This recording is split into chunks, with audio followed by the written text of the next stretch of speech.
இல்லை விஜய் மாற்றமாக எப்படி வர முடியும்? இது வரையிலும் விஜய் பார்த்தீங்கன்னா, ஃபர்ஸ்ட்டு இந்த விக்கிரவாண்டி மாநாடு, மதுரை மாநாடு, அதுக்கப்புறம் திருச்சி, அதுக்கப்புறம் கரூர், இப்போ இங்க. இதில எல்லாத்தையும் பாருங்க. விக்கிரவாண்டியில வந்து ஆக்சிடென்ட்ல ஒரு 7 பேர் செத்தான். மதுரையில 3 பேர் செத்தான். அப்புறம் திருச்சியில ஒருத்தன் செத்தான். கரூர்ல 41 பேர் செத்துட்டான். எல்லாம் நரபலி குடுத்துட்டு தான் விஜய் பேசுறாங்க.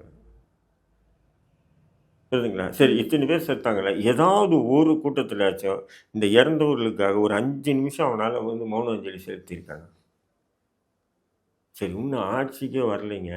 வரத்துக்கு முன்னாடி நீ இந்த அளவுக்கு ஒரு ஏதோ ஒரு பெரிய வானத்திலிருந்து குதிச்ச தேவதூதர் மாரி உங்கள இமேஜ் பண்ணீங்கன்னா, ஒரு காலம் ஆட்சிக்கு வந்து முதல்வர் ஆயிட்டாரு. என்ன பண்ணுவீ நீ? சட்டமன்றத்துக்கு போவியா இல்லையா? இல்ல கேட்கிறேன். சரி சட்டமன்றத்தில உறுப்பினர்கள் கேட்கிற கேள்விக்கு பதில் சொல்லணுமா இல்லையா?